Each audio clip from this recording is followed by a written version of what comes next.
Summer's supposed to be the easy season. So why are so many people quietly Googling a therapist between summer Fridays? Because more daylight doesn't fix the hard stuff. Sometimes it just turns the volume up. Grow does therapy differently. Grow connects you with thousands of high-quality licensed therapists across the U.S., offering both virtual and in-person sessions, nights and weekends. There are no subscriptions, no long-term commitments. You just pay per session. Grow helps you find therapy on your time. The therapist you want takes your insurance on Grow. Grow accepts over 125 insurance plans. Sessions average $21 with insurance, and some pay as little as $0 depending on their plan. Visit growtherapy.com/ACAST today to get started. That's growtherapy.com/ACAST. growtherapy.com/ACAST. Availability and coverage vary by state and insurance plan. Join me, Monica Reinagel, for a live taping of the Nutrition Diva podcast in Washington, D.C. On Wednesday, August 19th, we are gathering at the beautiful Friends of the National Arboretum to dive into the science of hydration. We're kicking the evening off with a sunset yoga session, followed by the live podcast recording and an open Q&A. So bring your most burning nutrition and hydration questions. Come for the yoga, come for the show, or do both. A huge thanks to our friends at Liquid IV for making this night possible and keeping us hydrated all evening long. Spots are limited. Grab yours and RSVP now at nutritiondivadc.com. There's never been a better time to get outside and experience the benefits of nature. Discover nearby trails and explore the outdoors with All Trails. Download the free app today and find your outside.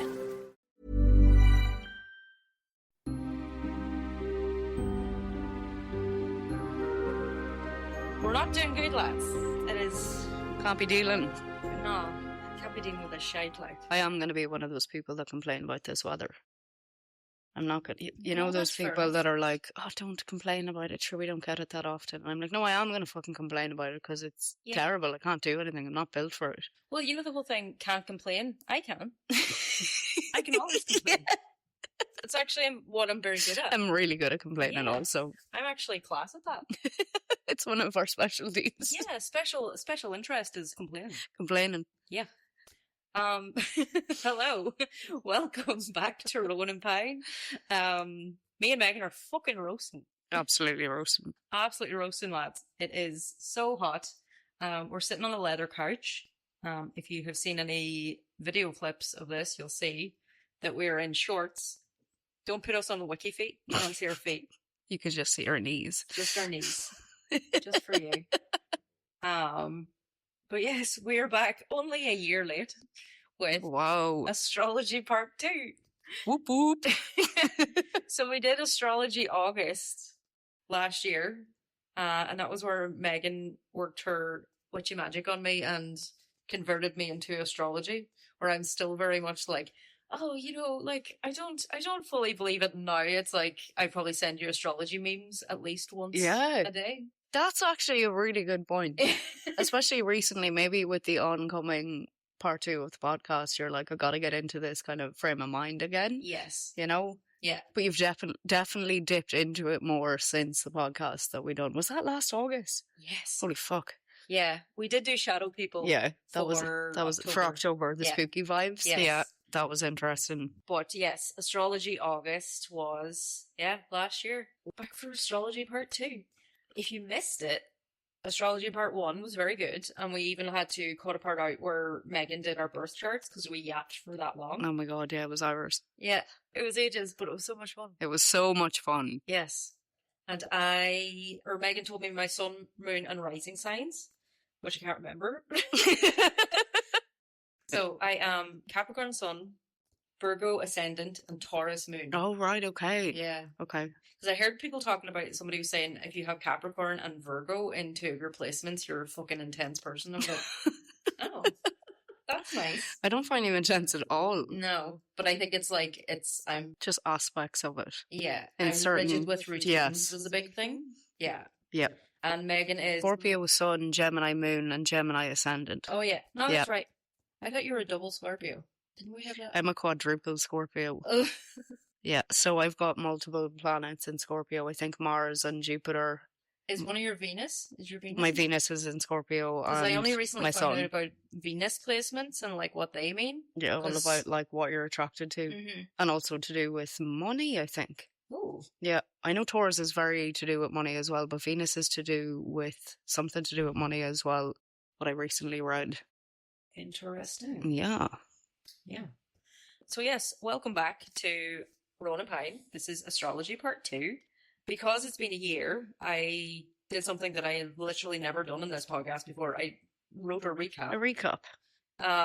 Because it's been a year, and I'm not going to make you guys go listen to the Part 1. I mean, you can if you want. I'm not going to stop you. Go listen to it. It was fun. I'll take that AdSense. It was very fun. Go listen.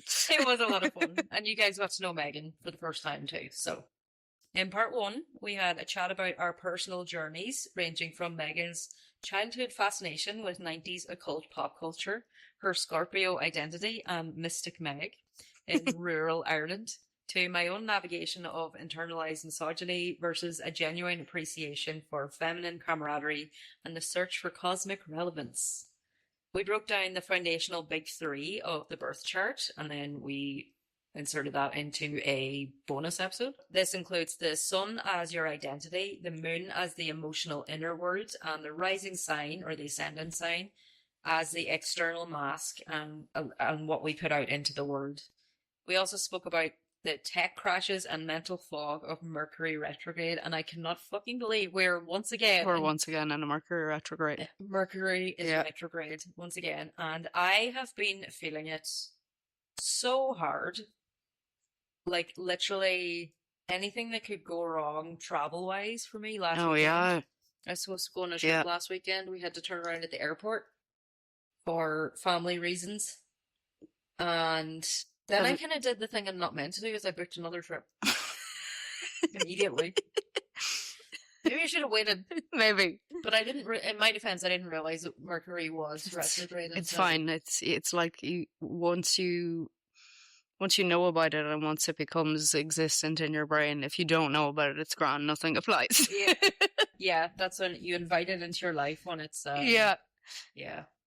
Then we started, because the whole point of this was the feminist history of astrology. We delved into its ancient roots, charting astrology's origin as a prestigious male-dominated sacred science and tool of state power, starting with Mesopotamian cuneiform tablets used by kings to guide farming and medicine, to the Roman Empire, where Augustus minted coins with his Capricorn sign. We all allowed him because he's Capricorn. While running through this history, Megan looked at some powerful feminist reclamation of global moon goddesses, specifically the Greek Selene, Roman Luna, and Chinese Chang'e, illustrating how patriarchal societies historically codified and intellectualized astrology to exclude women, ultimately pathologizing sacred lunar cycles into lunacy before the Copernican revolution fundamentally severed the modern boundaries between astronomy and mysticism. So, that was sort of, we were getting into when astrology started to fall a little bit out of favor, and when it started to become a little bit of a pseudoscience, as it is unfortunately known today. So let's pick up essentially around the same time of where we left off, and how astrology went from something respected and used by powerful men to a niche fringe belief that is often ridiculed. Bum, bum, bum. So, astrology, is it a kind of divination or is it witchcraft? Well, it's been sort of defined as both. Where we left off, it was around the time of the first English Witchcraft Act of 1542 under Henry VIII. It defined witchcraft as a capital offence. The Witchcraft Act specifically targeted people using invocations to find buried gold, recover stolen property, or destroy their neighbours' goods. But this law didn't last long. Just 5 years later, Edward VI completely repealed it.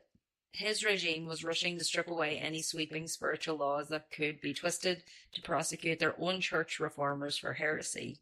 The real shift around astrology happened in 1562 under Queen Elizabeth I, As her Protestant government fought to consolidate its power, they became deeply paranoid about the physical harm witches could inflict on victims. Elizabeth brought in a brand new act against conjurations, enchantments, and witchcrafts that shifted the focus heavily onto verifiable material evidence of harm. I would just love to be prosecuted under an act called that. That's just, I mean... Yeah, how cool would it have been to be like your witch? Yeah. Sentenced to death. Yeah, so we brought her in under the Act Against Conjurations, Enchantments, and Witchcrafts. I'd be like, sound. I'm like, where is this bitch? I want to meet her. I want to be her friend. Yeah. She sounds cool as fuck. Yes. Paradoxically, it was a bit more merciful. If a witch caused any sort of harm short of death, they got prison instead of execution. So that is a big shift compared to what it was like hanging and stoning to death. Yeah, capital offences. Yeah, massive, massive shift. So it's weird because, like, was that a huge shift because she was a woman? Well, you know, partially, but also, you probably don't remember because it's a year ago. In part 1, this Queen Elizabeth I, was the English queen that had her own personal astrologer. So right, okay. John Dee was her astrologer, so she was into all of this shit. Then why would she demonize it in such a way? I think it seems to be she's trying to keep the church happy, yeah. Implicated. And she had, you know the Saoirse Ronan movie, Mary Queen of Scots? Yes. So Saoirse Ronan was playing the Catholic Queen. Yes. And she is it Margot Robbie? I think Margot Robbie plays Elizabeth, who's the Protestant queen.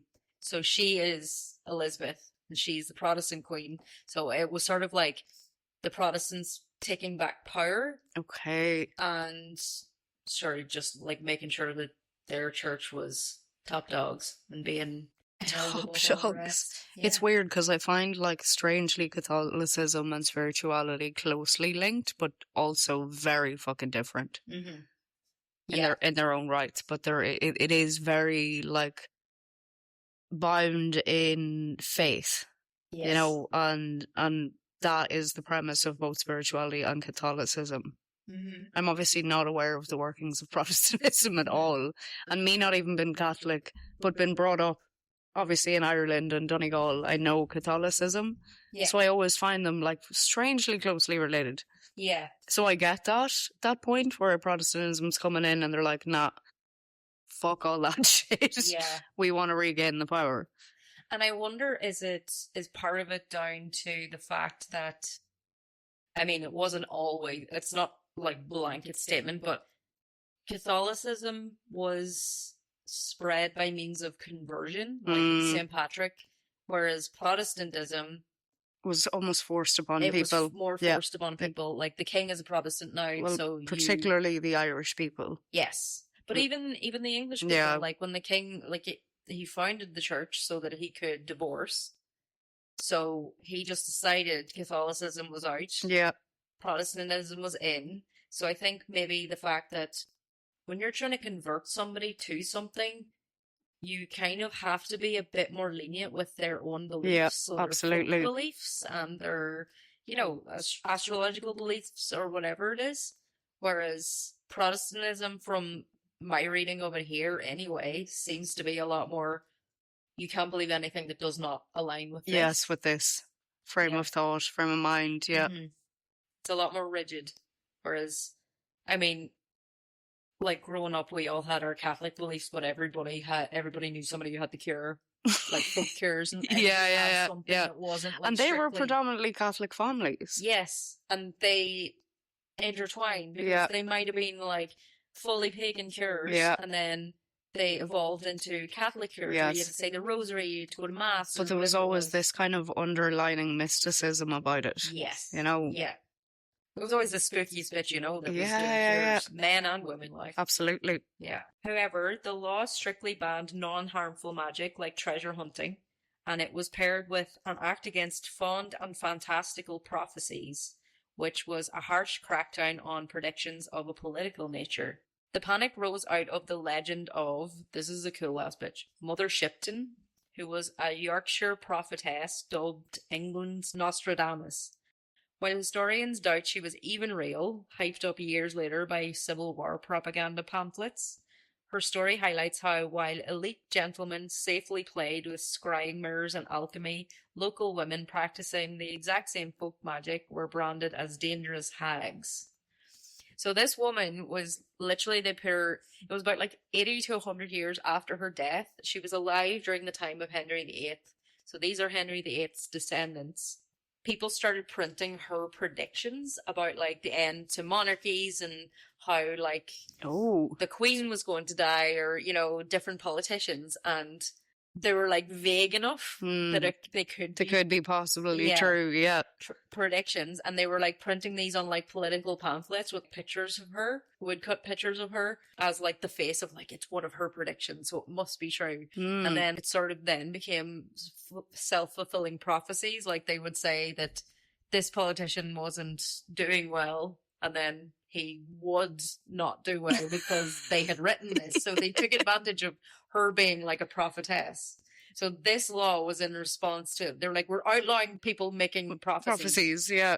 It can't happen anymore because there was people losing their jobs and Jesus. Yeah, people losing power. And I have a little note here. It's funny because when I was going through this section, this kind of definition of dangerous magic per se seemed to kind of change depending on who held the power, you know, like man or woman.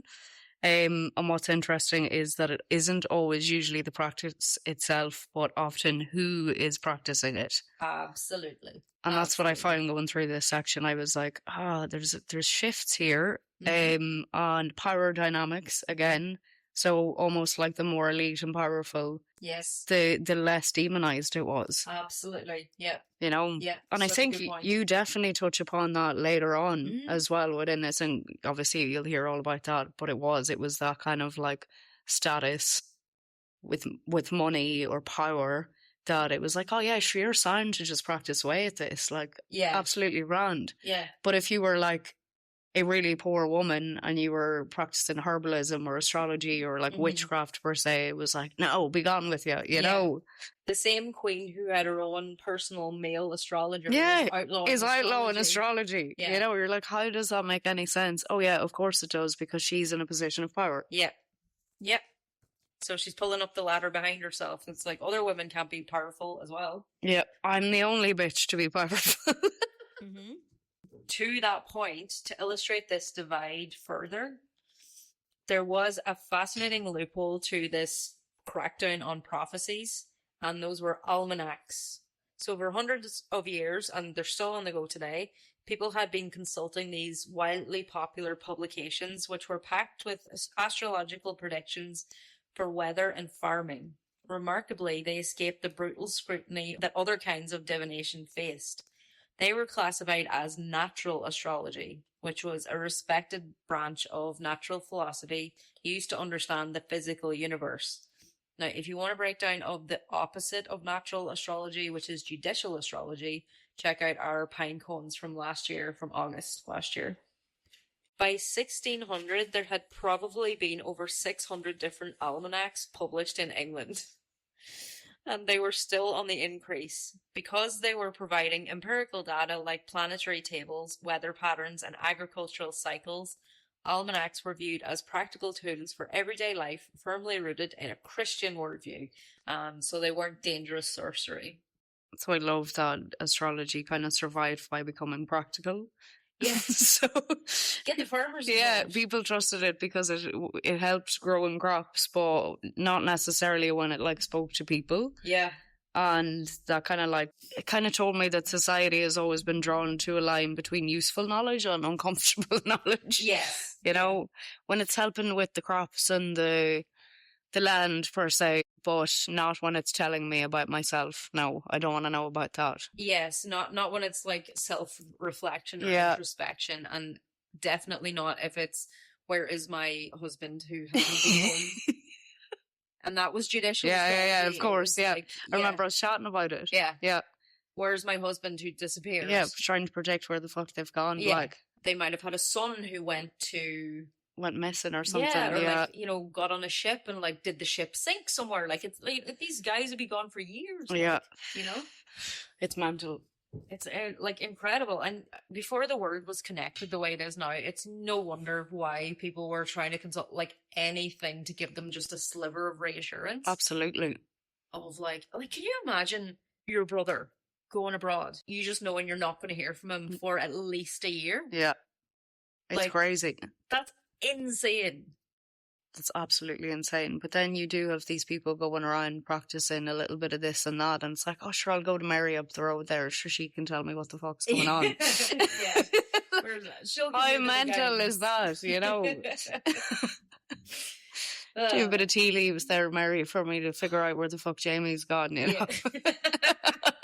Jamie's my brother, by the way. Yes. He has not disappeared. He was never disappeared, it went missing, just to clarify. Witchcraft paranoia completely boiled over in 1603 when King James united the crowns of England and Scotland.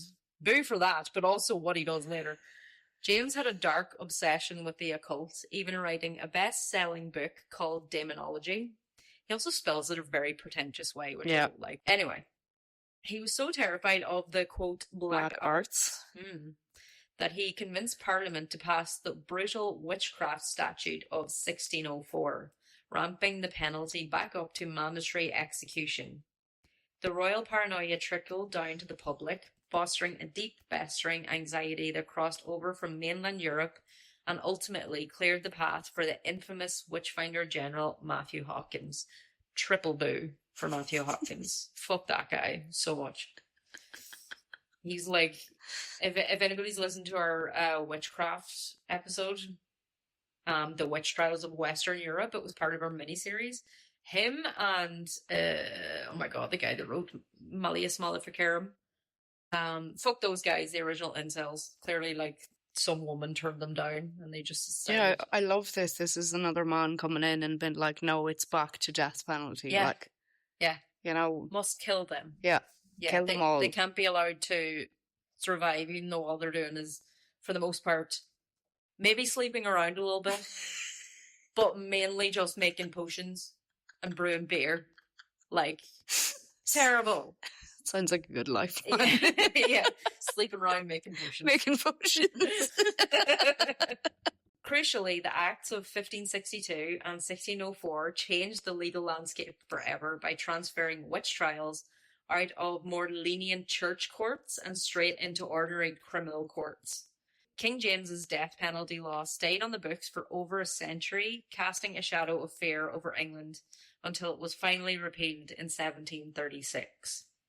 So this was essentially like, this was the catalyst for the witch trials. This was this law that like created this whole witch panic, the moral panic of the witch trials that killed all of these people, not just women, men, older women, ostracized people who just didn't fit into society. Yeah, the outcasts. Yeah, the outcasts, the people. And then, I mean, there's a huge theory being posited around that it was women who owned property, like they might be widows. Oh, yeah. So it was a way to get their property from them.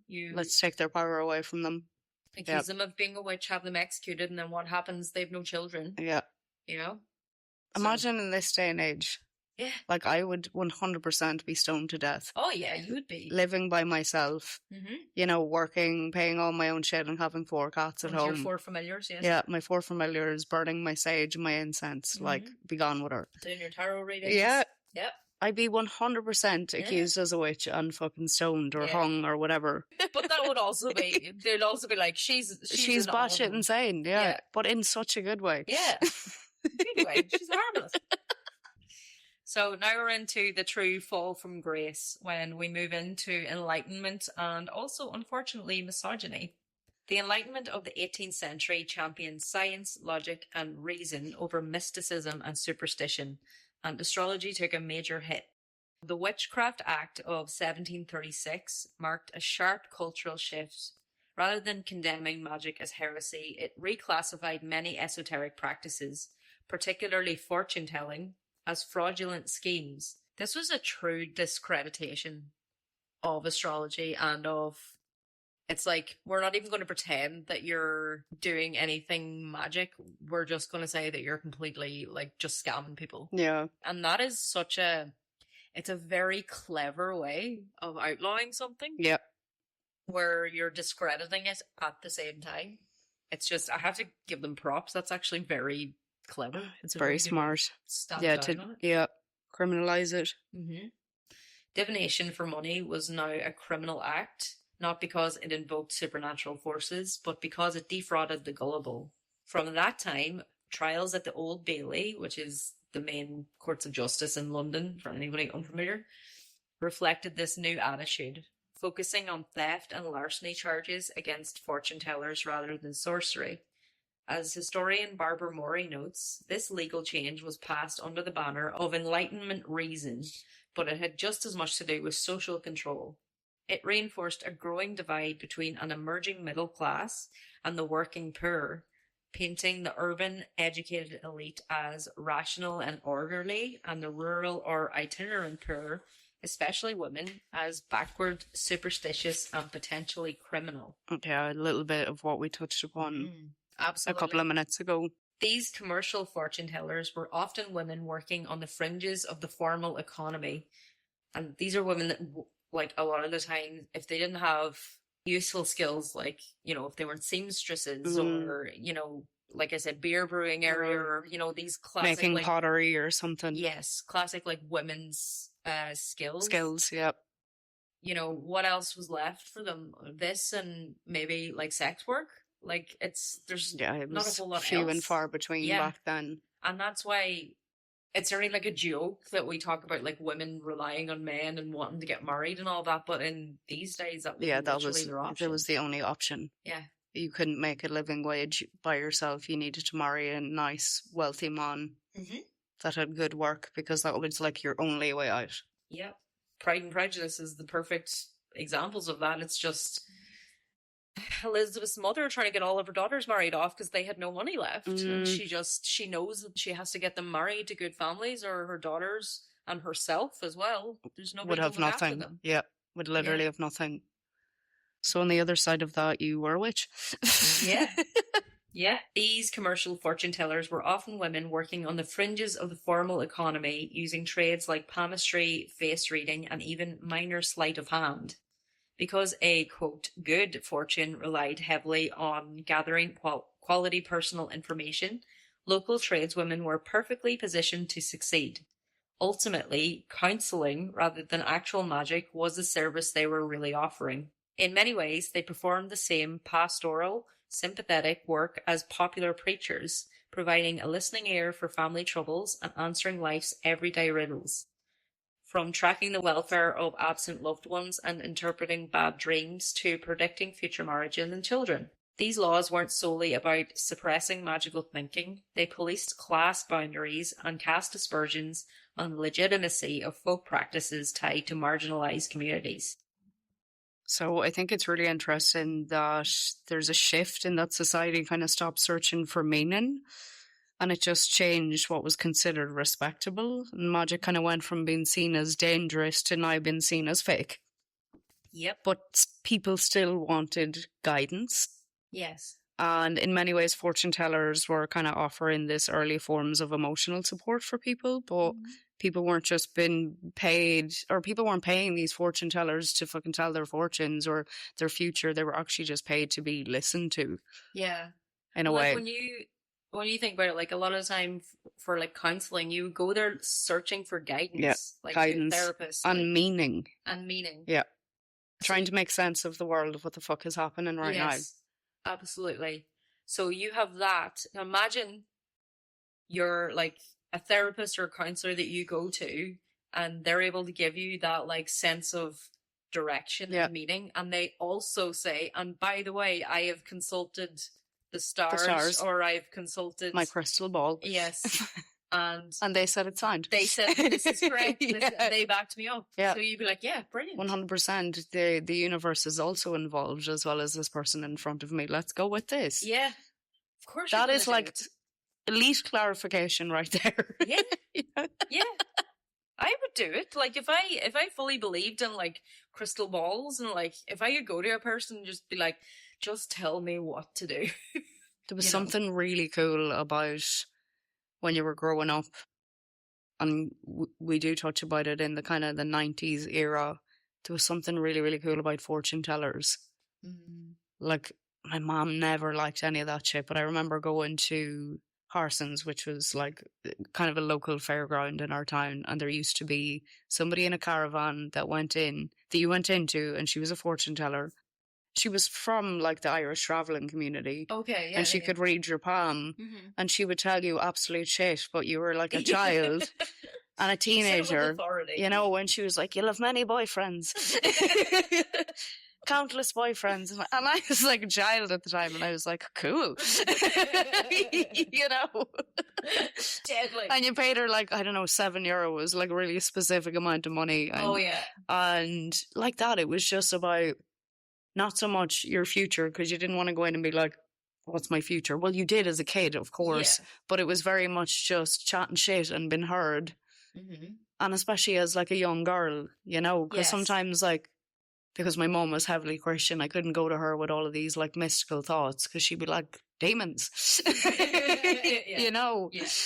But going to some random fucking woman at the side of the road in a fucking caravan, I was like, this is great. Yes.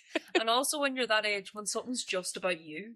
Yes, like, you feel like center stage. Yes, just about you. Yeah, you feel accepted and like you're belonging to something. Yeah. Because you have an interest in it, like a heavy interest in it.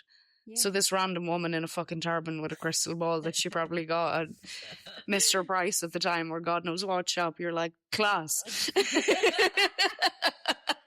This is exactly what I've been searching for.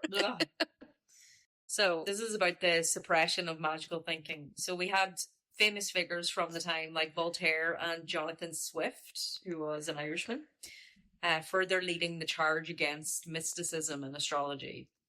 Jonathan Swift, because he was a shitster satirist. He really was. Like, he wrote that thing, I love that part. A Modest Proposal. Have you ever heard of that? No.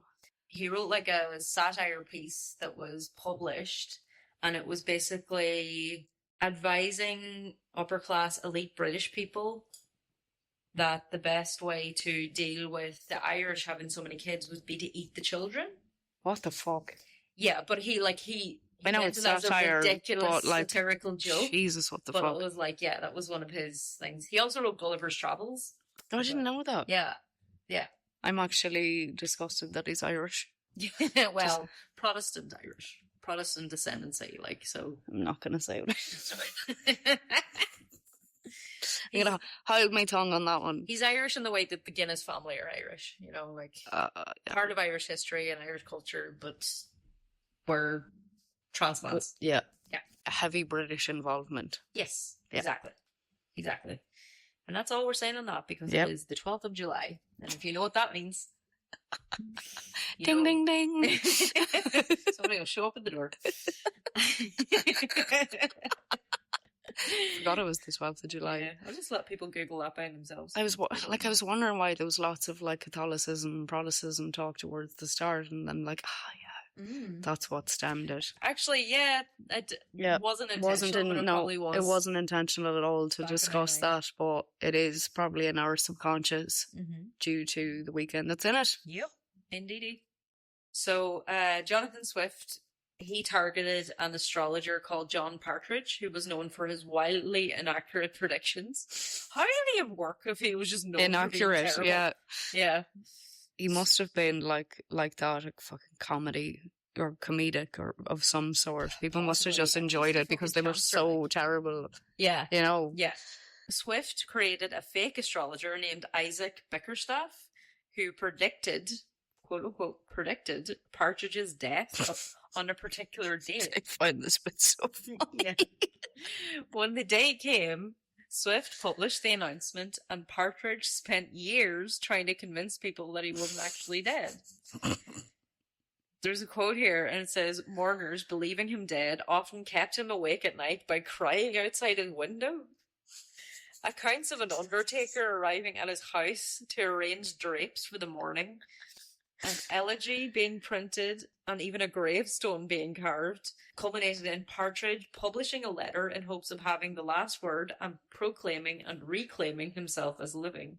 There's something I say that people are crying outside his house, and he's like in there going, I'm not fucking dead. I'm alive. Yeah. I mean, very nice that people were crying outside for him, but like, very easily rectified. Just go out and be like, go out and be like, here, lads, I'm alive. Yeah. I'm actually fine. I'm here. They'd be like, ghost. Yeah, absolutely. If these are the people that were like hugely into astrology at these times, yes, you're definitely going to think he was a ghost. Absolutely. Hi everyone, Emily here. And Niamh over here. We're just popping in right before the ads to let you know that a rating, review, or recommendation is like a magic growth potion for your favourite podcast. As an indie podcast, we really do rely on word of mouth and people recommending us to each other to get on the right algorithms and right feeds. So if you're following us on social media, please take the time to throw us a little tag, show us what you're doing while you listen. We're nosy, we love that. Or if you don't want anything to do with that whole mess, just a rating or a review will do. The links to all of our socials are in the link tree, which is in the episode description. That includes our Patreon, which is where we upload everything early and ad-free, including some fun extras for paid tier members. Go check it out, and fuck yeah, folklore. Step right up to the Death Kiss Traveler podcast, where I take you to the dark side of amusement, and the stories are darker than you think. My name is Marissa, your morbidly curious host, and this is the only podcast that dives into the horror, history, and hauntings in the places meant to bring you joy. From deadly theme park accidents to circus tragedies to the chilling secrets hiding behind county fair rides, I uncover what really happened and the hauntings that may have followed, because sometimes the scariest part of the carnival isn't the ride. Follow Death Kiss Traveler, where fun turns fatal and the past never stays buried. New episodes on Friday. Listen on your favorite podcast platform. Summer's supposed to be the easy season. So why are so many people quietly Googling a therapist between summer Fridays? Because more daylight doesn't fix the hard stuff. Sometimes it just turns the volume up. Grow does therapy differently. Grow connects you with thousands of high-quality licensed therapists across the U.S., offering both virtual and in-person sessions, nights and weekends. There are no subscriptions, no long-term commitments. You just pay per session. Grow helps you find therapy on your time. The therapist you want takes your insurance on Grow. Grow accepts over 125 insurance plans. Sessions average $21 with insurance, and some pay as little as $0 depending on their plan. Visit growtherapy.com/ACAST today to get started. That's growtherapy.com/ACAST. growtherapy.com/ACAST. Availability and coverage vary by state and insurance plan. Join me, Monica Reinagel, for a live taping of the Nutrition Diva podcast in Washington, D.C. On Wednesday, August 19th, we are gathering at the beautiful Friends of the National Arboretum to dive into the science of hydration. We're kicking the evening off with the sunset yoga session, followed by the live podcast recording and an open Q&A. So bring your most burning nutrition and hydration questions. Come for the yoga, come for the show, or do both. A huge thanks to our friends at Liquid IV for making this night possible and keeping us hydrated all evening long. Spots are limited. Grab yours and RSVP now at nutritiondivadc.com. And now we're going to trip into the Victorian era, which is always a good time. Oh yeah, switch up. In 1802, the Society for the Suppression of Vice was founded in London, taking on the quashing of fortune-telling as a banner cause. This crusade by middle-class professionals was a fresh attempt to police working-class behaviours and socially distance themselves from them. The mission was codified in the Vagrancy Act of 1824, which officially made fortune-telling, astrology, and spiritualism punishable offences. Anyone professing to tell fortunes or using subtle crafts like palmistry or astrology to deceive the public was legally deemed a rogue and a vagabond. I love the word vagabond. Same. I would love to be a vagabond. I love the word vagabond.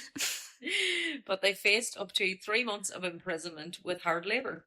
But astrology wasn't down for long. The Victorian era brought a massive rekindled interest in the spiritual and the occult. Yup. Crucially, theosophist Alan Leo helped completely rebrand astrology, shifting its image away from predicting disasters and towards helping individuals understand their personal tendencies. By emphasizing psychological astrology, Leo paved the way for the exact kind of character-driven birth chart readings that we use today. What I find really interesting is that every time she seems to disappear, by the way, astrology is a she. Okay. It comes back in a different form. Mm-hmm. And Alan Leo almost turned astrology from like a prediction into a personality type thing. So maybe that's why astrology, I think, has survived when so many forms of divination haven't, because it adapted and it stopped claiming to know exactly what your future looked like. And instead, it became more about self-reflection. So whether you believe it's like true or not, it's much more relatable when people can engage with it. Yes. Hence, Alan Leo bringing in birth charts and things like that. It became there's a huge shift, and it became much more about self-reflection and okay, how do I make sense of what's happening, rather than okay, how's the farm doing? You know, if there is, you can start seeing within all of these timeframes that we talk about that it starts becoming much more about the personal self. Yes. And I think Alan Leo is really, really valid within this entire conversation because he almost seems like he was the first to make that shift. Seems to be, yeah. It seems like it. Because everything that like we see coming later, like when astrology becomes what we know it to be, it all stems back to this shift. And that's already happened, you know, but this is like the huge monumental shift that he's like, actually, lads, I'm going to try to switch this up. Yeah. When it was dying again, you know, like that's pivotal. Yes. And it also makes it a lot easier to accept and believe, because the one thing that I would always said about astrology is like every Capricorn on earth cannot be having the same day as me. You know? And that is usually the big criticism of course, for astrology. Yeah. But like when you look at it like a tool for self-reflection and introversion and how these are the elements that might be affecting my life right now and how are they manifesting in my life right now. Exactly. Yeah. It is a huge shift, and it's very interesting that it was happening this early back in Victorian times. Yeah. Yeah. But sure, of course, the Victorians, you know, it was a cool era. Yeah, really cool. I loved how they were so interested in death and the occult that it was such like a part of their lives and their aesthetic. Yeah, absolutely. It's almost like they studied it so in depth to figure out, again, meaning. Yes. Meaning towards it all. And I also think that like Irish people, we do death really well. Like we do mourning really well. Yeah. And our funerals are amazing. Our wakes are great. And they are very much like, if anyone's unfamiliar of like how an Irish, like, well, I'm going to say Catholic, but like how an Irish wake usually goes is the person dies and within 3 days they are buried. Yep. The 1 to 2 of those days they are being waked, which they are in their home with an open casket. Funeral homes are becoming a little bit more common. Yeah. But it's mostly because it's started to ease the burden on the family to, you know, have their home presentable when this horrible things happened. 100%. But yeah, it's a lot of times it's in their home. It's done very respectfully. Yes.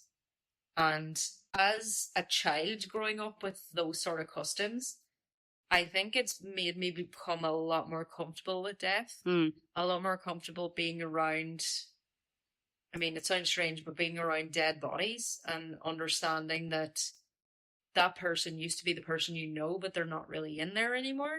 See, I could never get with the death thing. No. It's a part of my grieving process and my acceptance. If it is somebody, say, that I grew up knowing or that I was close to, for me to touch their hand, and that helps me accept that they're gone, it sort of makes it real for me. That bit is like the traumatizing bit for me and why I can't do wakes. Right. I know we're veering completely off here, but yes, on the point of it's so respectable the way that the Irish do funerals, but I remember Mom like making me like kiss my granddad's head when he was in the casket, and I just remember the feeling and being like, I'm fucking traumatized now. Yeah. And again, that was out of a respecting that she wanted me to like that for acceptance and all of that kind of stuff. But I think ever since, I have not been able to do wakes. Yeah. Oh, and the fact that I accidentally went to the wrong wake as well in my older years. Yeah, I accidentally went to the wrong wake. So I was literally looking at a woman that I'd never met in my life. Oh, shit. And had to leg it out of the place. Oh, no. So I was like, I can't fucking deal. Oh, God. I cannot deal with wakes. Yeah. Like, but again, beautiful ceremonies, like been to so many funerals, unfortunately, you know, because life is life, you know, when people pass away. But the Irish do it well. We do. And I do think it's the community aspect of it is really important. And the ritual of it. Yeah. Like understanding that much. But I do think like just going back to the Victorian era, I think in comparison from what I know about like British mourning practices, they're a lot more buttoned up, and Americans as well.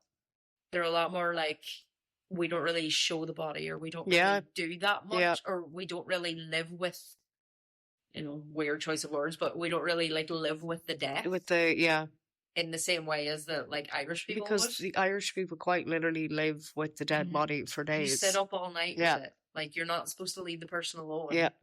You know? I wonder, because obviously the Victorian obsession with death came out of Queen Victoria's husband, Albert, died, and she went into mourning for the rest of her life. Yeah. She wore black for the rest of her life.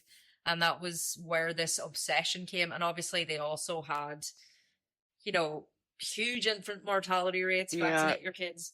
Plagues. And huge, like, you know, wars and plagues. And wars, illnesses. Yeah, there was a lot of death. Part of their lives. Yeah, there was a lot of death. So they had to find meaning in it. So I do think it was making death more accessible and not just this thing that you don't really talk about and you're not really supposed to acknowledge other than... And astrology and the occult and mysticism helped with that. Yes, helped find the meaning of losing people or being able to speak to them. Exactly. Yeah. Absolutely. Just all connects so well. It does connect so well. Which I do think, like, Victorian era was cool as fuck. Yeah, it was cool as fuck. Yeah. By the 1920s, astrology transitioned into a mass media phenomenon. Before this era, drawing up a natal chart required tedious manual calculations, but newspapers and magazines revolutionized the industry by introducing simplified sun sign-based predictions. Those are the horoscopes that we know. I love it. Yeah. By compressing, because there's so much stuff that's just really, like, so much stuff that's part of our lives that is just really good marketing. That's all this is, essentially, like, just really good marketing. Somebody who understood their audience and how to make astrology accessible to them. By compressing the entire global population into 12 generalized zodiac signs based purely on birth months, editors created highly addictive daily columns that sent circulation numbers skyrocketing. The Sunday Express in England asked astrologer R.H. Naylor to write about Princess Margaret's birth chart. His prediction of a, quote, eventful life sparked such public fascination that he was soon writing weekly columns. I'm sorry, he predicted that a princess would have an eventful life. That's a bit low-hanging fruit now, dude. It's definitely because, like, the British are so obsessed with royalty. Oh, yeah. And the royals, you know. Especially this era of royalty. Like, 100%. They had their young princesses. And... It's fuck all to do with the fact that he's predicting absolute shite, like an eventful life, and more to do with, it's Princess Margaret's eventful life. Yeah. You know, that's the obsession. She was going to have it, like, that is the obsession with it. So they're like, fucking happy days. Like, let's get this dude in who's probably awful. Yeah. I don't know his work. If it goes anything by eventful life, I'm sure it's not too good. But that was what the obsession was. That is so intelligent. Yeah, so clever. So intelligent.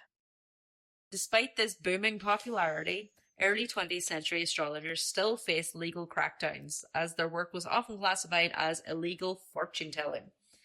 This fight for legitimacy was famously championed by Evangeline Adams, America's first astrological superstar, operating out of Carnegie Hall. And if you want to know more about her, she's also mentioned in the judicial astrology episode. To survive ongoing police stings, practitioners followed Adams' lead, rebranding their trade as a systematic, learned practice rooted in character analysis rather than mystical fortune-telling. So yeah, they made a science out of it. Another shift. Yeah. Yep. And this is where we also bring in Carl Jung and the zodiac mind. So the push for legitimacy perfectly collided with the newly developing field of psychology, as pioneers like Carl Jung began utilizing astrological archetypes to analyze the human psyche. He saw zodiac signs and planetary symbolism as reflections of universal archetypes buried deep in the collective unconscious. This permanently shifted astrology away from a rigid, predetermined fate and more toward a tool for self-understanding and mental well-being. Suddenly, the practice was everywhere, from mainstream ladies' home journal columns offering advice on children's temperaments, to middle-class esoteric craze spreading through Masonic lodges as a traumatized post-war public desperate to demystify an uncertain future turned to the stars. What I really like about Jung is that he almost sidestepped the whole debate about whether astrology is real or not, and he again was more interested in the meaning behind it. So again, going back to finding meaning through astrology rather than it being so factual. So if a birth chart can encourage somebody to reflect on themselves, recognize patterns in their behavior, or put words to experiences that maybe they've struggled to explain, then that's the psychologically valuable bit in itself.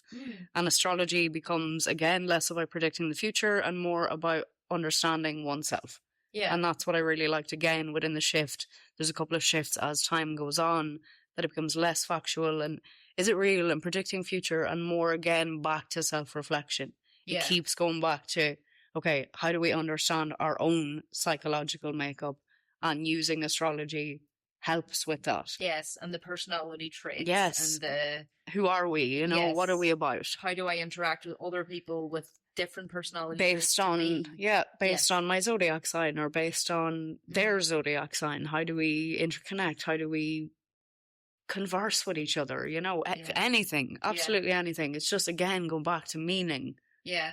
And oneself and self-reflection. And that's what I really, really like about astrology, is that it keeps dipping back to that. And it's all perspective. It's like two people could experience the exact same thing, and based on their makeup, which you could also say the same thing about like past experience. Yep. They will react in completely different ways. Yep. By the 1960s and 70s, astrology was everywhere. The New Age movement embraced the cosmos with open arms. Amid the hippie counterculture, the dawning of the age of Aquarius symbolized a turning point, a spiritual and social awakening.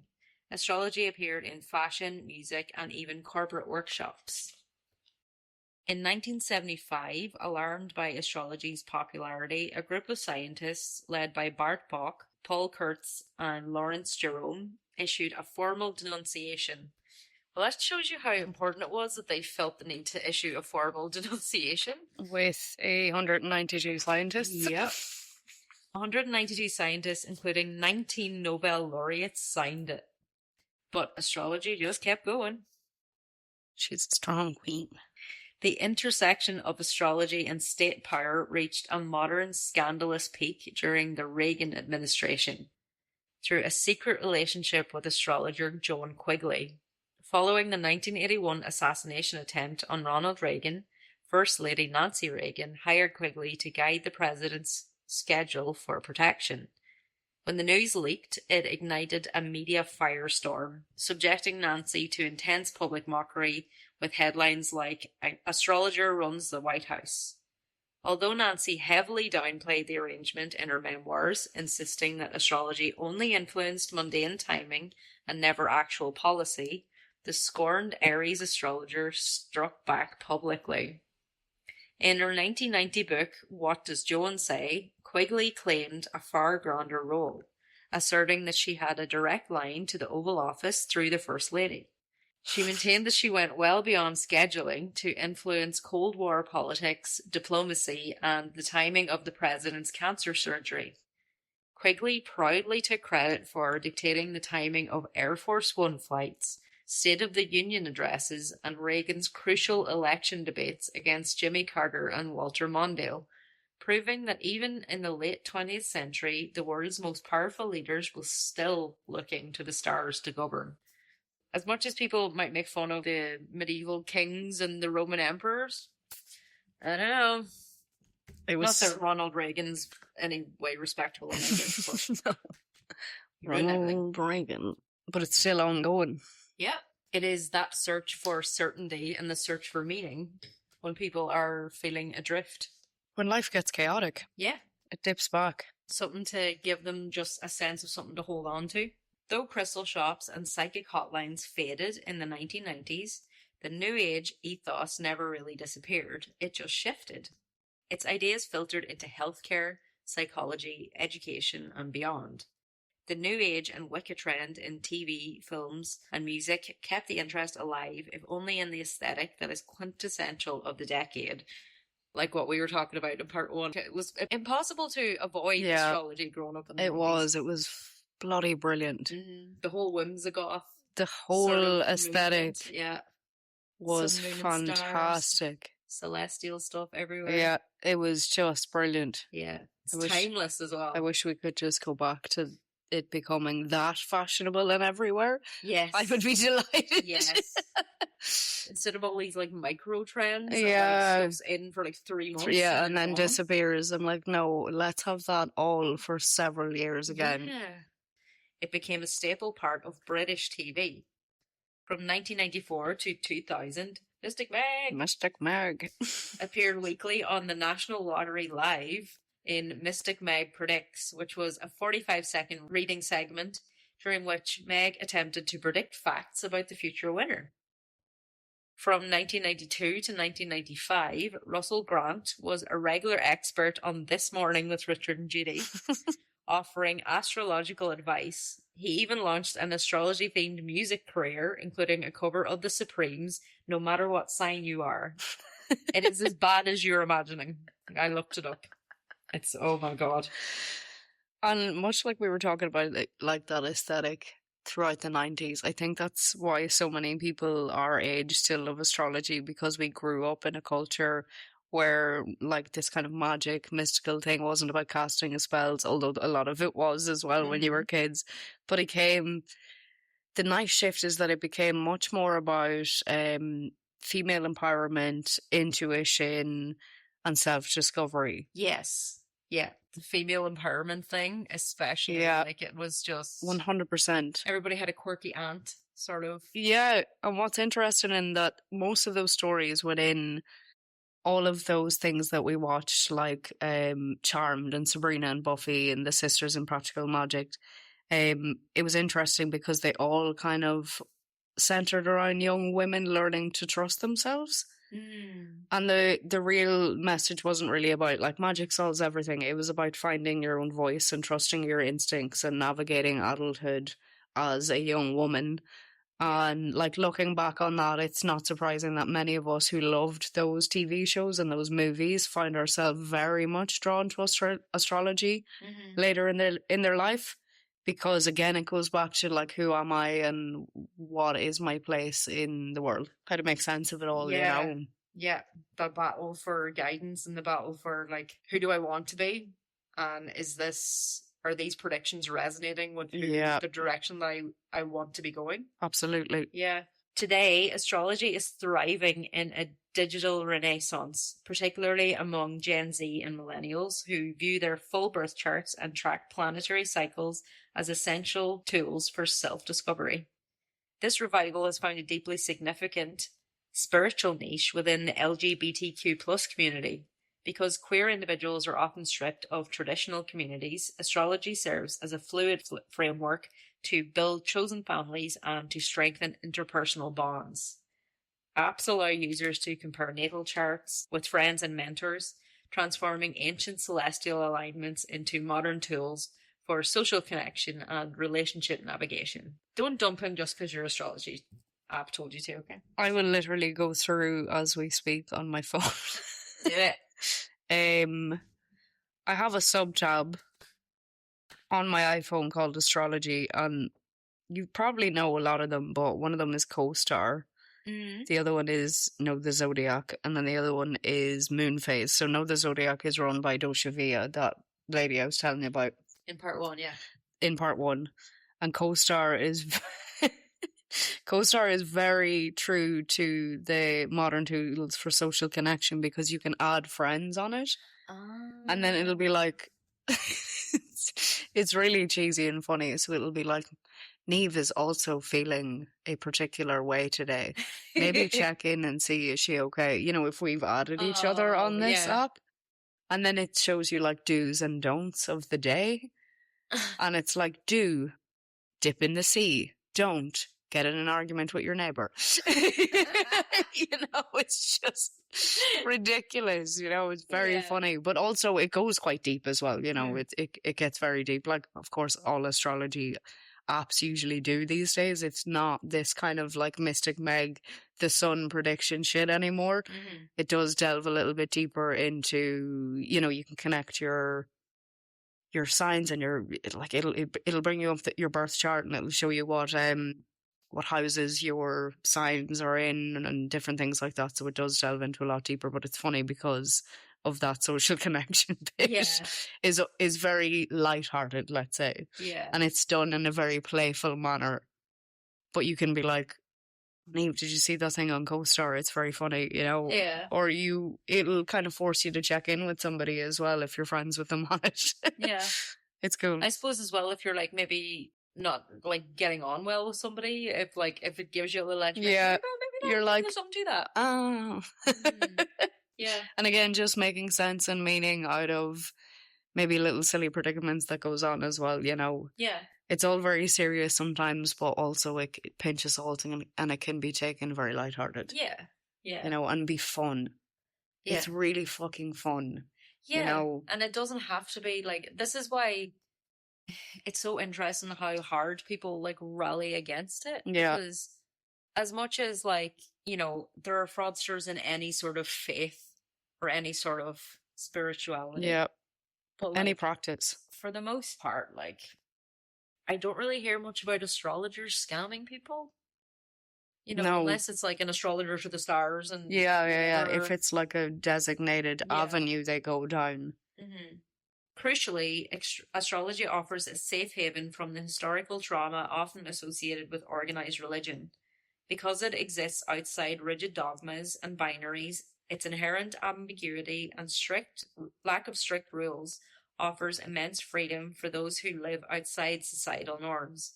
As one queer youth profoundly noted, astrology provides a sense of spirituality that doesn't shun people, allowing individuals to connect with a higher power without the exclusionary boundaries of traditional faiths.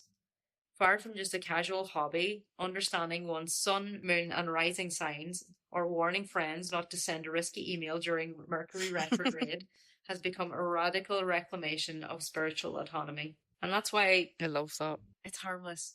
It is, like, it's meant to be fun. It's like how we would send each other the memes that we were talking about.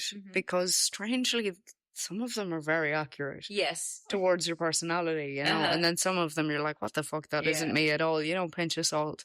But like that, it's a fun little lighthearted jest at each other, you know? It's like, oh, this is so you. Yes. You get that little rush of dopamine. Yeah. It's accurate. Exactly. Yeah. And you send it to your mate and then they're like, ha ha ha. And it's this lovely little connection and lovely little community. Yes. If you didn't have that, you wouldn't be sending each other...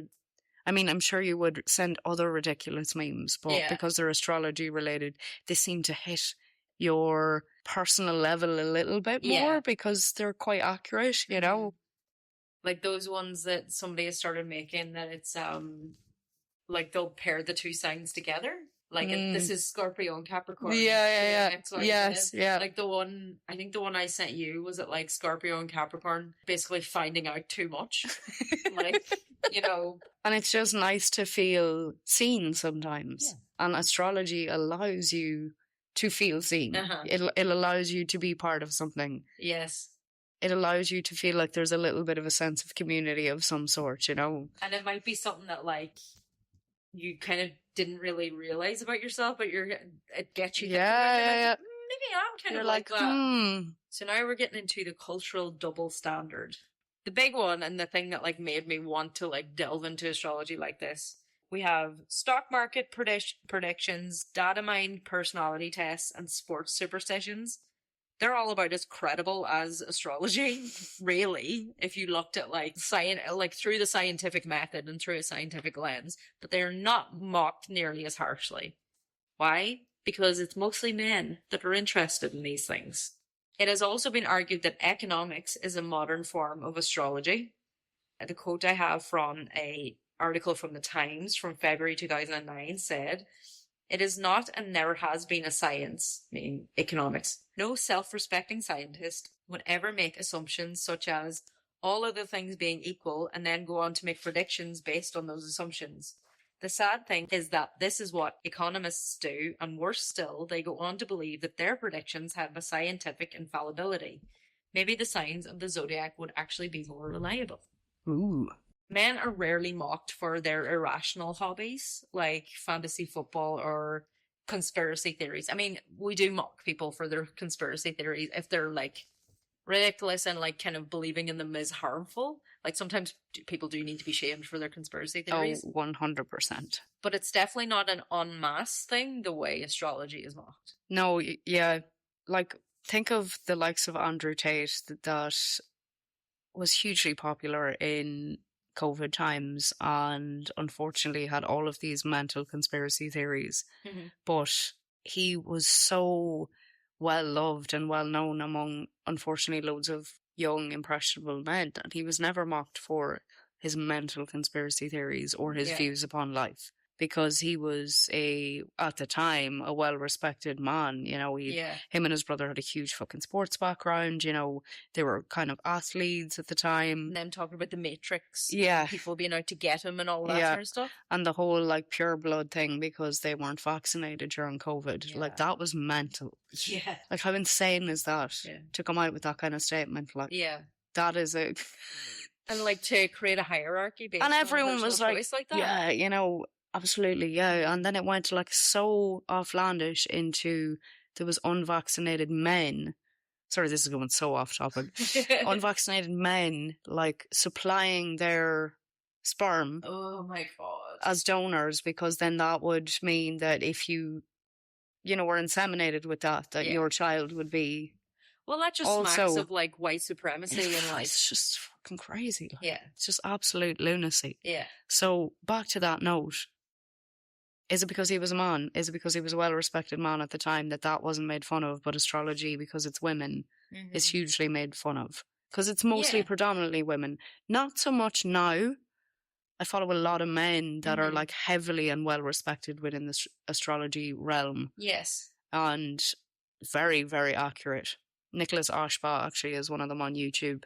He's brilliant. There's a couple other ones on Instagram. But this was back then, you know, this was like as it's coming of age to the current point. Yeah, to the, you know, the digital era. Exactly. And it was predominantly women that practiced it. There is that whole, like, these fucking incel men talking about their legacy and all of that sort of stuff. And all of these things that don't actually matter. Like, this whole bloodline legacy sort of shit that they go on. And like, we mock them, but at the same time, within their own circles, you know, there's a lot of people giving them airtime, you know? Yeah, like we all have rituals and humans naturally look for patterns. And like with astrology, it's just like another expression of that. It's patterns, it's meaning, you know? Yeah. And if you're not making like life or death decisions, I don't see the harm. No. I really don't see the harm. Like there are people making decisions based on the economy that could end up like seriously blowing back in your faces. Yeah, causing a huge stock crash or something, you know? Yeah. But there is the other side of that where it's I'm like, I don't really think it's good to use astrology for that level of predictions, because that's just out in the ether, and like, Yeah. that's just delving into some mad shit, you know, and probably some really dark shit. Yeah. Which isn't what it's meant to be about. No, I agree. You know? Similar to how I use tarot and you use tarot, we use it as a meditative sort of like, we're not going based on what the cards are going to say, I'm going to do this. Yeah. Or I'm going to engage in this risky behavior or whatever it is. You're not trying to predict the future with tarot readings either. Yeah. Like you're not meant to, or not that you're not meant to, like you don't with astrology. You're not trying to predict the future. You're trying to make sense of what the fuck is happening now. That's what you use astrology for. That's what you use tarot for. Yeah. You're trying to figure out what the hell is going on in your head or in life at this current moment, and looking for an outer source to try to regulate what's happening within your own head. Absolutely. And that's how I kind of see it. From my own personal experience, it could be different for you or anyone else listening. Yeah. And it could evolve into a different thing later as well. Absolutely. We've seen how it's evolved over time. Yeah, exactly. And it'll be interesting to see how it does evolve over time. Yeah. But an interesting male perspective on astrology is, I just thought this was such a, like, coming from a skeptic's point of view. So this is from Penn Badgley's podcast. I mean, this was posted about 3 years ago at this point. So he had Matt Rife, who is a... the comedian. Yeah, he's like a misogynistic comedian. Like, there was this whole scandal with Matt Rife that, like, he built his entire following from his crowd work going viral on TikTok. It was because he was like a young, attractive guy. Yeah. He gained a major female following, yeah. And then he got a Netflix special, and within the first like 10 minutes of his Netflix special, he makes a domestic violence joke. Oh. And people are like, you built your whole thing. And then he pretty much doubled down on it, and his whole thing was, well, like, I never set out to be like a woman's comedian, and like he doesn't like that that's the way his career took off. He wants to be a guy's guy. Dude, know your fucking audience. Like, those are the people that support you. You don't make comments like that. Yeah. And then, ever, in any context, ever. Not yeah. just this, just ever. Like, yeah. It's just not right. From like the interviews and the statements he was making around the time, it was just very clear that like he has a lot of misogyny within him, and he did not like the fact that he was becoming known had an as, all-female following. Yes, this woman's comedian. But anyway, he was on Penn Badgley's podcast, Pod Crushed, and he started shitting on astrology. This is how Penn Badgley handled it, which I just thought was very cool to hear somebody who's quite intellectual. Penn Badgley is, for anybody, is like, I don't know who that is. He was Dan Humphrey in Gossip Girl, and he was then Joe in You. Yeah. And he is pretty cool guy. He also has that really cool band that I showed you, remember? Yes, Moth you did. XOR or something. So good. Yeah, they're really good. Yeah. Is it Moth XOR? Yeah. THXOR. XOR, We've yeah. never heard it being said out loud. No. So we'll just... Yeah, don't judge us. Yeah. And I'll put the link to this in the show notes as well. Future is like predetermined in the stars. What does a planet that's 98 million miles away from you have to do with anything in your active life? No, trust me, I'm with you on this. Like, at least in the fact that so many people. And is so scared of getting canceled, he won't just come out right and say he doesn't. No, because I studied. You can't get canceled for being against astrology. You get canceled for anything bad. Matt, nice to meet you. Oh shit! Oh, I'm so dumb. I'm not. No. Because my thing is that I think there's validity to the arrangement of the physical world around you when you're born. There's something to that. The arrangement of the cosmos. Surely it has an influence. Everything has an influence, right? I don't see how it has an influence. You're so far away. But a ghost can be in your house. Mercury's not in your house, dog. No, but it's in your second house, bro. Oh, I love that. I know just enough. Oh, wow, Ben is really into astrology. I just have information for me. I used to respect him. All right. So he was just talking about, how, like, we look at the pull of the moon on the tides, and like the magnetic pull of the earth and the poles and all of that. So his argument is, why wouldn't it affect us as humans. Yeah. Why wouldn't the arrangement of the planets have some sort of effect on your... Surely gravity has an effect on us as well, because, well, particularly the moon. Yeah. Because we are made up of water also. Exactly. So... Yeah. But yeah, I just thought that was such a good way of like That's politely so shutting funny. it down. No, it's in your second eyes, bro. What a fucking fantastic intellectual throwback. Yeah. So yeah, it's interesting which beliefs society considers acceptable. Fantasy football, lucky socks before a match, stock market predictions, we all have rituals. Humans naturally look for patterns, and astrology is one expression of that. Now, I do, however, have to mention that there have been studies, scientific studies into astrology. We have Sean Carlson's double-blind study. Megan's like shaking her head going like, why? Sean Carlson's double-blind study in 1985. In a rigorously designed study, 28 professional astrologers attempted to match over 100 natal charts to individuals' psychological profiles using the California Psychological Inventory. The results were no better than chance, and the conclusion was that it clearly refutes the astrological hypothesis. Another study was Jeffrey Dean and Ivan Kelly's meta-analysis from 2003. It was an extensive meta-analysis of over 40 tests involving 700 astrologers and over 1,000 charts. This is too much information. Like... Conclusion. Astrologers performed worse than chance in matching charts to psychological traits. In a large-scale test of persons born less than 5 minutes apart, it found no hint of the similarities predicted by astrology. Meta-analysis of more than 40 controlled studies suggests that astrologers were unable to perform significantly better than chance, even on the more basic tasks such as predicting extroversion. More specifically, astrologers who claim to use psychic ability perform no better than those who do not. How do they expect... But within this, how do they expect, with thousands and thousands of chart and energy flowing around the place and all of this, to actually get accurate predictions on what they were trying to find? I think, like, considering what we've discussed on this episode, I think it's quite an outdated understanding of astrology that they're basing this on. They're trying to make it so factual. Yeah.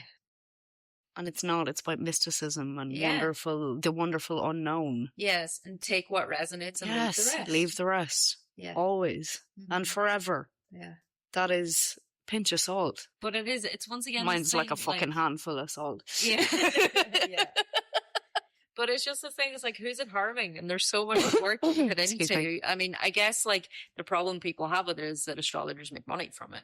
They think that they're parting people from their money. They're probably like, get a real job. Yeah, that is like, I mean, fair enough. How fucking cool would it be if that was your job? Yeah. That you make money from helping people find meaning in themselves. Mm-hmm. Probably the most famous one is the Forer-Barnum effect from 1949, which was replicated many times. Students rated identical vague horoscopes as highly accurate. The Barnum effect is the tendency for an individual to give a high accuracy rating to a description of their personality that is supposedly tailored specifically for them, but is in fact vague and general enough to apply to a wide range of people. If more information is requested for a prediction, the more accepting people are of the results. In 1949, Bertram Forer conducted a personality test on students in his classroom. Each student was given a supposedly individual assessment, but actually all students received the same assessment. The personality descriptions were taken from a book on astrology. When the students were asked to comment on the accuracy of the test, more than 40% gave the top mark of 5 out of 5, and the average rating was 4.2. But, like, humans are narcissistic. Also, it just seems like these tests are been deemed as some kind of, like, social experiment more than anything to do with astrology, you know? Mm-hmm. Yeah. What are people willing to accept when they're told that this is the truth about you? Yeah. And if it's positive. Yeah. You know? Yeah, it's so regimented, it's so factual, it's so not how astrology is meant to be. Yeah. Why is astrology, when mostly enjoyed by women or queer people, seen as uniquely embarrassing? Well, I have a quote here from astrologer Chani Nicholas. Introspection is still incorrectly regarded as a feminine trait, and with that, astrology has become an easy area to target women because it is based in this. Because of this, there has been a projection of illegitimacy in the discipline, leading to its constant dismissal. However, it is well received amongst women for that same reason. Women often take comfort in astrology because there is a freedom of expression allowable with others or spiritually. Women feel understood in a space that sees value in emotions. Mm-hmm. Unfortunately, this is still not the same for men who are societally bound to an emotionally rigid yardstick. And that also comes back to the divine feminine sort of thing, where like to be masculine, you have to be facts based and you have to deal only in absolutes and deal only in what you can see and what you can tangibly feel. And logic. Yes. Yep. And that's also like, it sort of reduces the divine feminine and femininity down to airy fairy, and like there is no value to your intuition, or because what is intuition? Only you basing ideas on your own lived experience and like what you believe to be true because of what you have experienced in your life. Because your past experiences. Yeah. Intuition kicks in, you listen to it, it's normally right. Yeah. They talk about like mother's intuition. It's I mean, who else is going to care about their child more than a mother? So when her intuition is telling her to be careful and to check on her child or whatever it might be, it's usually right because she is the one person who should be. Yeah. Like how was that debunked? Yeah. It's impossible. Mm-hmm. It's just lunacy to debunk an intuition. I'm sure men have intuition as well. Yeah. They listen to it as well, but yet it's this thing that's not really delved into. Yeah. They probably credit their intuition to something else. You know, to something that they read somewhere. I'm like, well, no, you could have just picked this up on vibes, dude. Like that's okay too. It's a very real thing. Mm-hmm. And then there's also misunderstandings of what the purpose of astrology is, as Megan has pointed out a lot. One's fate is not hopelessly written in the stars. One's astrological horoscope may be compared metaphorically to one's genetic heritage. A tall person has all the freedom in the world to do whatever he pleases as a tall person. He cannot turn himself into a short person. We all have our potentials and our limitations. The astrological horoscope is simply a map of those potentials and limitations, and a reputable astrologer's job is to help the client decide how to make the most of potentials and work within limitations. And that is from Mary Devlin writing to LA Times. So again, I sometimes wonder if women are drawn to astrology because we're often encouraged to be emotionally literate. And astrology gives us permission, and not just us, but people permission to ask questions about themselves. So whether somebody really believes it literally or symbolically, it's a fundamental exercise of self-reflection. Yeah. Again, looking within oneself, which I think that is hugely important to develop as a human being, develop and not becoming a fucking asshole in life. Mm-hmm. You know, you self-reflect. Astrology, I know on a personal level, has helped me self-reflect. I've used it as a tool to figure out and help me how I operate. Again, it could be so different, but this is just my perception of it. Yeah. It's all within the self. I don't think I've ever found in life another tool to be able to help me with that. Other than maybe somebody else been like, you're being a fucking asshole. Yeah. You know, and then I'm like, right, let me consult the cards on this. Yeah. And like, maybe it gives, because as you're talking about like allowing women to be emotionally literate and emotionally expressive, maybe it gives them a little bit of weight behind that. Like it gives a little bit of credibility to their emotions. It's almost like they've been allowed to articulate themselves with the backing of astrology to help. Absolutely. It's been a nice little sprinkle tool to be like, no, this is a valid feeling. Yeah. These are valid emotions. And also because the fucking moon is going nuts, or the sun is going nuts, or Jupiter, or whatever it may be, you know. And people think, oh, that's crazy. But to me, I'm like, no, it's a genuine thing. You know, planetary alignments affect us as human beings. Like, how can you not see this? I have been on a journey with astrology. Yes. Astrology has always been about pattern, meaning, and relationship. Whether you believe in it or not, the stars can be a site of connection, identity, and even resistance, which I think is punk as fuck. And I think that's why it's like I was so open to it. It was like, I want to be I would love this aspect of it, that it's like a little bit counterculture. Yeah. You know? Its dismissal has as much to do with who practices it as it is with what it claims to do. Dismissal can often come from misogyny and the belief that anything that relies on vibes is anti-intellectual. The scientific studies debunking astrology operate on the assumption that this belief is harmful. And as we've sort of talked about, like, unless you're completely scamming somebody for money, there are completely free and cost-free ways to engage with astrology. Absolutely. You know, so this whole thing of like, if you believe in it, you're going to be duped and you're going to fall for anything. These things aren't mutually exclusive. Like, you can be a skeptic and also get scammed. Yep.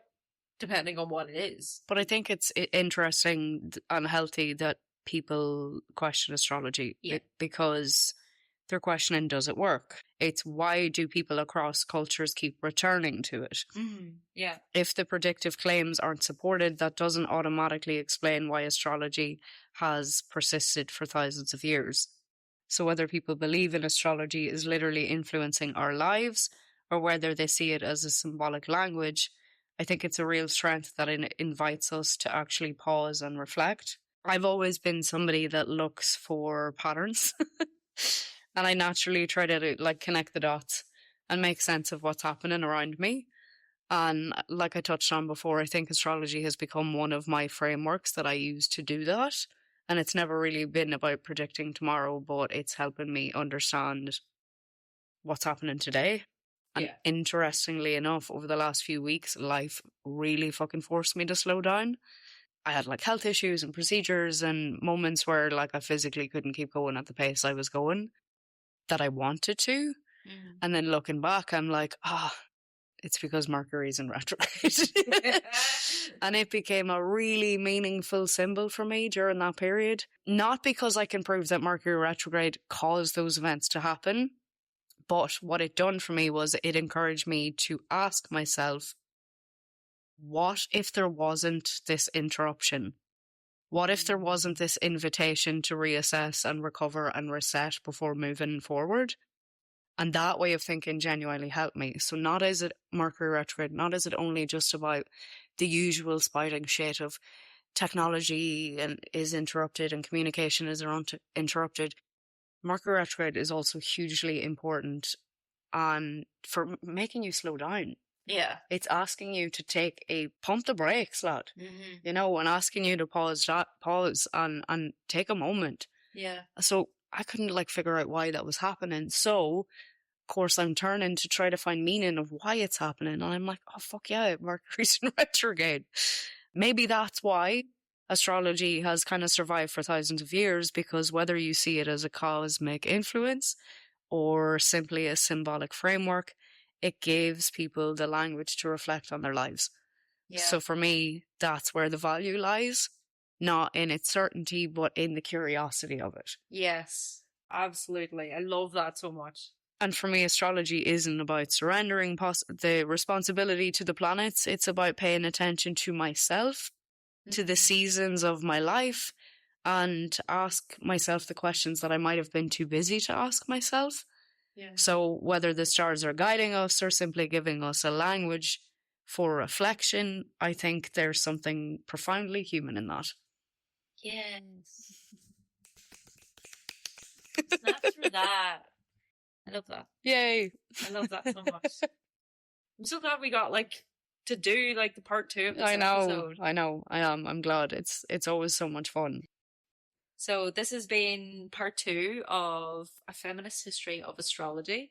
We're in Astrology August, so keep an eye on your feeds for an astrology-themed pine cones as well. Ooh. Also going up this month. Cool. And then we will be into September, so we'll be doing our... Oh, yes. Yes. I just started plotting my September releases, and we're going Japanese. Oh, yes. Japanese folklore. Fuck yeah. Keep an eye on your feeds for that. Oh, that's so cool. Yeah. I love that.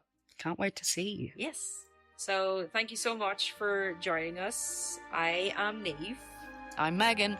And fuck yeah, folklore. Fuck yeah, folklore. Bye. Bye.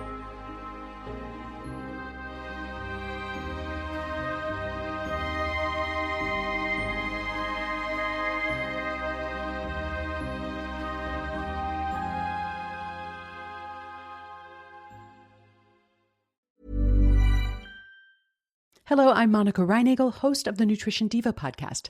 Summer is here, and with it, the hot and sticky weather. A morning working in the garden or maybe on the golf course can leave you more depleted than you realize, and plain water isn't always the most efficient way to restore the balance. That's where Liquid IV comes in. Its science-backed formula is clinically proven to hydrate faster than water alone. Whether you're exercising, playing outside, or simply surviving a summer heat wave, it's an easy way to stay hydrated. Shop now at liquidiv.com. Liquid IV, hydration that goes wherever life takes you.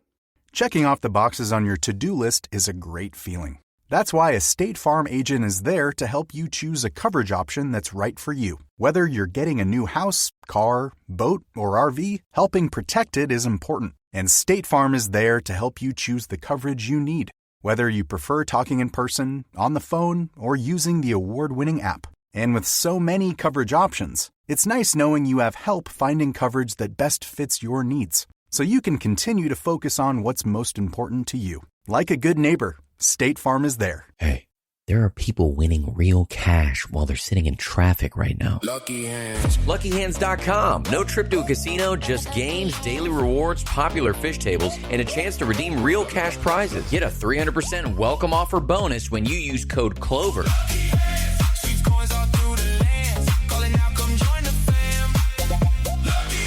No purchase necessary. 18 plus. Void where prohibited. Full terms apply. See what everyone's talking about. Play today at LuckyHands.com. Your luck is in your hands. Looking for your next obsession? The Creators Collective Podcasts is your gateway to the dark, the chilling, and the downright fascinating. We're a community of independent podcasts with one goal: to share the best in true crime, paranormal tales, folklore, and unexplained mysteries. Whether you crave cold cases that won't stay closed, haunted histories that refuse to be forgotten, or stories that make you sleep with the lights on, there's a show waiting for you in the collective. And when you join us, you're not just listening to one podcast. You're stepping into a world of creators who love this stuff as much as you do. Check out the Creators Collective today. Follow the link in our show notes to discover your next favorite podcast. We'll be waiting for you.